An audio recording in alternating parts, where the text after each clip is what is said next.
आज पुणे में रैली करने वाले हैं मल्लिकार्जुन खड़गे। अब ये मामला थोड़ा गंभीर है क्योंकि उनके परिवार के हादसे से जुड़ा हुआ है। मल्लिकार्जुन खड़गे के परिवार के हत्या कर दी गई थी। उनकी माताजी, उनकी बहनें, परिवार के और लोगों को जिंदा जला दिया गया था जब आज़ादी के समय निज़ाम, अभी हैदराबाद का निज़ाम था और उस वक्त ये उसको तय करना था कि वो क्या करना चाहता। पाकिस्तान, भारत, उस वक्त कुछ लोगों ने कोशिश की थी कि हम लोग इंडिपेंडेंट राष्ट्र बन जाएं, कंट्री बन जाए, नहीं हो पाया। उसकी एक प्राइवेट आर्मी थी जिसको रजाकार कहते हैं, हम कल भी बात करें, तो उन्होंने खूब अत्याचार किया क्योंकि जो रहने वाले थे, प्रजा थी वहां के निजाम की, वो सब हिंदू थी, तो खूब उन्होंने उस पर अत्याचार किया। और क्योंकि वो लोग जाहिर है हिंदुस्तान के साथ आना चाहते थे, उन लोगों ने जला के मारा था। अब इसके बाद जो है इसको योगी जी ने कहा कि आप वो ये बात बोलनी चाहिए। खड़गे साहब ये कह चुके हैं कि मैं नहीं बोलूंगा मेरे परिवार को किसने मारा। कुछ लोग कहते हैं कि वो इसीलिए नहीं बोलना चाहते ताकि ये एक असमंजस बना रहे कि वो दलित हैं तो उनको कोई ऊंची जात वालों ने तो नहीं मार दिया था। किसी को फैक्ट क्या पता, लेकिन फैक्ट यही है कि उनके परिवार को रजाकारों ने मारा था।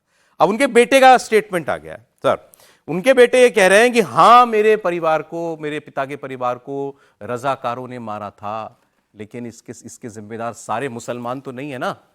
सारे मुसलमानों को तो हम लोग दोष नहीं दे सकते ना, और हम लोग ऐसी राजनीति नहीं करते। फिर आगे वो आए हिंदू वाले एजेंडा पर, उन्होंने कहा कि हम लोग दलित हैं।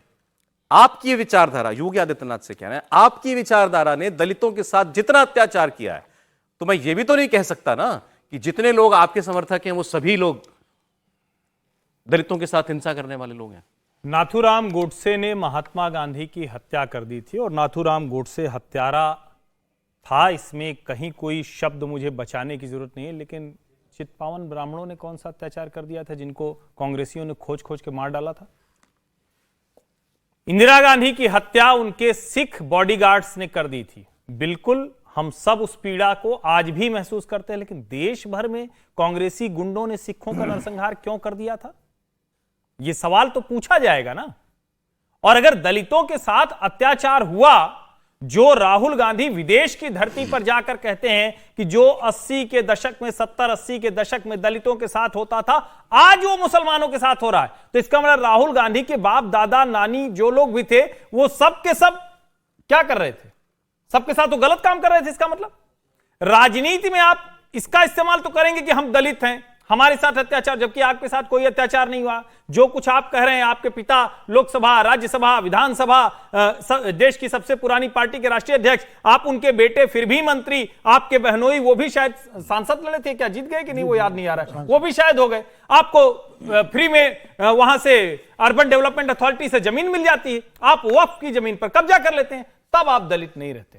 लेकिन जैसे ही कोई बात होगी, तुरंत आपको याद आ जाता है कि आप दलित हो। आप दलित आपको याद आता है, तब आपको हिंदू याद आता है। ठीक है, लेकिन जब स्टालिन कहते हैं तो आप भी उसमें हाँ में हाँ। एक बार स्टेटमेंट आ गया, जरा सुना देते हैं। प्रियंक खड़गे, मल्लिकार्जुन खड़गे के बेटे। I think he does not understand the pain of communal riots, and of course Razakars did what they did to our family. They torched the house. A few people of our family died. That does not mean that the entire Muslim community is bad. The Razakars did it. The Muslim community did not do it. Just like how certain sections of the community do not allow Dalits to get inside into the temples. That does not mean the entire community is bad, right?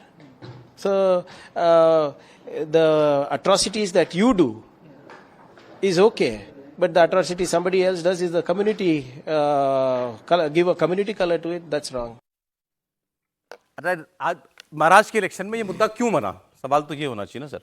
Yogi ji ने मुद्दा इसलिए बना, भाई खुल के कहो किसने मारा आपके परिवार को, बोलते क्यों नहीं हो? सीधा सीधा वोटों के ध्रुवीकरण का मामला है। योगी जी चाहते हैं कि खड़गे जी को सामने ला करके और रजाकारों का मुद्दा ला करके हिंदू मुस्लिम वोटों का जो ध्रुवीकरण है वो हो जाए, और इसलिए, वरना रजाकार 47 रजाकार हुए थे, अब सन 24 में रजाकारों की चर्चा हो रही है, तो ध्रुवीकरण की राजनीति का वो है।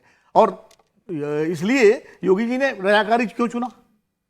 इसके अलावा और भी तो बहुत सारे उदाहरण हो सकते थे, लेकिन उन्होंने बहुत सुनियोजित तरीके से कि इससे बाकायदा वोटों के ध्रुवीकरण का एक लाभ मिल सकता है, तो इसलिए और उसका जवाब ये दे रहे हैं प्रियंक खड़गे। ये बचाव की मुद्रा में है। अब खड़गे जी आज क्या बोलते हैं पुणे में वो समझ में आएगा, लेकिन मुझे लगता है कि देखिए, जो भी हर्षवर्धन जी कह रहे थे, बिल्कुल मैं इनकी बात से सहमत हूँ कि गांधी जी की हत्या एक नाथूराम गोडसे ने की, उसमें सारे चित्पावन ब्राह्मण कतई दोषी नहीं थे। इंदिरा गांधी की हत्या 2 उनके अंगरक्षकों ने की, इसका मतलब थोड़ी कि उनकी बिरादरी के सारे लोग दोषी हों। गोधरा कुछ अपराधियों ने किया, लेकिन सारे मुसलमान थोड़ी दोषी थे गुजरात के।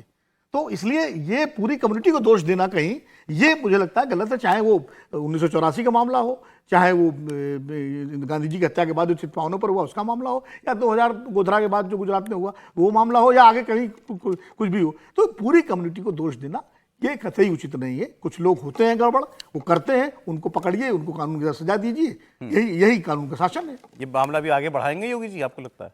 निश्चित सौरभ, ये नैरेटिव बड़ा सूट करता है ना। और प्रियांक खड़गे जो कह रहे हैं, योगी आदित्यनाथ ने भी सिर्फ यही कहा है कि रजाकारों के बारे में, उन्होंने कुछ और नहीं कहा था। और फैक्ट है वो माने भी इस बात को। लेकिन निश्चित तौर पे क्योंकि दलित कार्ड बार बार मल्लिकार्जुन खड़गे या उनके बेटे इस कार्ड को खेलते हैं, वो इसमें दलित ले आए। हाँ, बात हो रही कुछ और, उसमें वो दलित ले आए। मैंने कहा कि जानबूझ के उन्होंने सीधे सीधे कुछ बोलने के बजाय इसमें भी वो एंगल लेकर आने की उन्होंने कोशिश की। लेकिन अगर बीजेपी के हिसाब से देखें तो निश्चित तौर पर ये नैरेटिव उनको बड़ा सूट किया कि अगर आप बोल रहे हैं, वो रिएक्ट कर रहे हैं, वैसे ही रिएक्ट कर रहे हैं। इलेक्शन में यही तो चाहिए होता है किसी भी पार्टी को। और उस हिसाब से योगी आदित्यनाथ ने निश्चित तौर पर जो कार्ड चला था, शायद उसका रिजल्ट उन्हें लग रहा होगा कि मिल गया। वो दलित इसीलिए लाए हैं कि जो बटोके कटोके है ना, तो कहा दलित को आगे ले आऊं, ताकि अगर रजाकार को आगे लाए तो दलित आगे ले आए। तो ये वही ध्रुवीकरण की राजनीति है, दोनों तरफ से।